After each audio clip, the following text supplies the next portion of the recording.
était bien ton stage à l'étranger? Oui, il était génial. Tu étais où déjà? J'étais au Chili, en Amérique du Sud. Vous connaissez? Alors là, mais pas du tout. Et pour commencer, je vais présenter quelques notions géographiques. Ce pays s'étire tout le long de l'océan Pacifique. Le relief est dominé par la cordillère des Andes, qui s'étend sur toute la longueur du pays.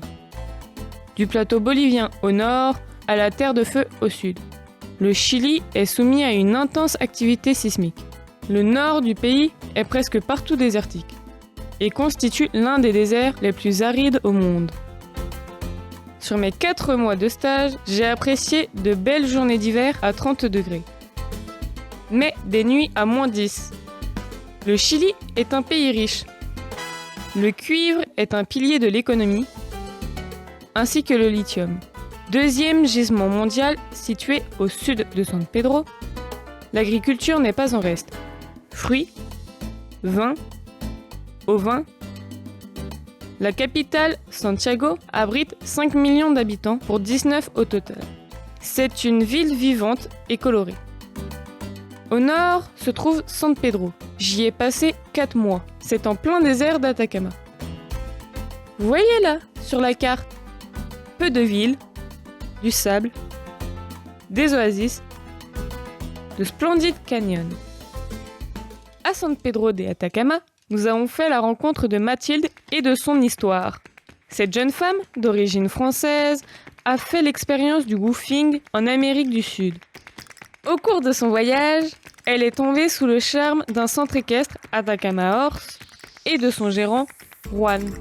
Cette rencontre a renforcé sa passion pour le cheval et l'a convaincue de s'installer ici, à San Pedro. Cette exploitation est spécialisée dans le tourisme équestre et propose depuis peu des chambres d'hôtes tout au long de l'année.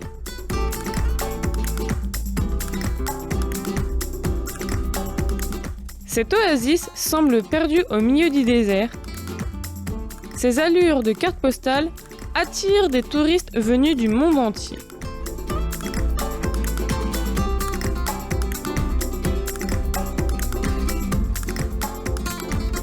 Là-bas, le mot d'ordre est l'autonomie. On peut rarement compter sur des prestataires extérieurs comme le maréchal ou l'ostéopathe, car il n'y en a pas. La culture chilienne a été fortement influencée par la colonisation espagnole. Fêtes, repas traditionnels composés de carbonada, cazuela, empanadas et plein d'autres. Pour finir, que retenir du Chili? Culture, paysage, bonne humeur communicative des Chiliens, mais n'est-ce pas la même chose au Maroc?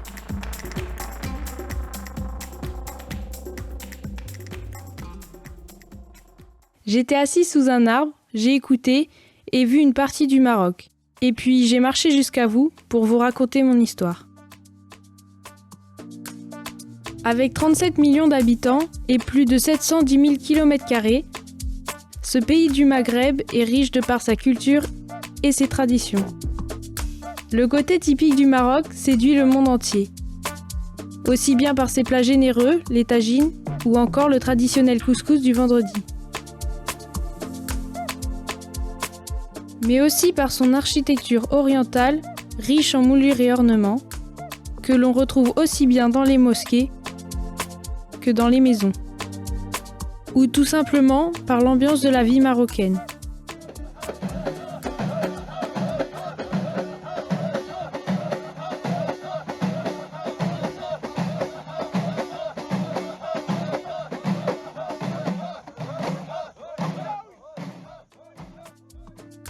Leur hospitalité et leur générosité nous poussent à être curieux sur leur façon de vivre. Traditionnellement, le Maroc est resté très famille. Surtout dans les campagnes où plusieurs générations habitent sous le même toit. Chaque invité passant le pas de la porte est considéré comme l'un des leurs. La religion a une place très importante. Leur vie est rythmée par les prières et les fêtes religieuses.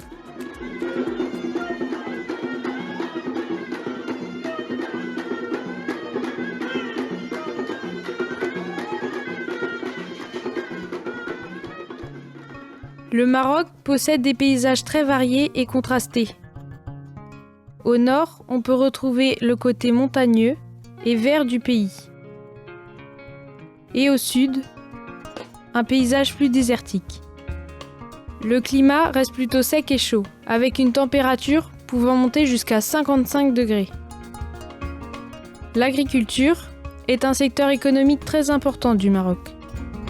Il génère 14% du PIB, mais avec des variations importantes en fonction des conditions climatiques. Le pays subit d'ailleurs une sécheresse depuis l'hiver dernier, ce qui rend la tâche particulièrement difficile aux arboriculteurs. Le débit d'eau a diminué, donc on n'a pas pu extensifier la production des cultures. Des puits ont dû être creusés plus profonds pour permettre à un système d'irrigation de fonctionner. Pour l'arboriculture, on n'a pas le choix, on doit irriguer, on doit faire tout. Donc si tu n'irrigues pas, si tu ne fais pas du produit, il n'y a pas de récolte. Ainsi, la production de fruits et légumes, beaucoup consommés par les Marocains, a pu être en partie sauvée. Quand on a la chance de passer par ce pays, il faut profiter des médinas, des souks et des balades en tout genre. Il faut prendre le temps de discuter avec les Marocains et de déguster tous les plats et les épices de ce pays.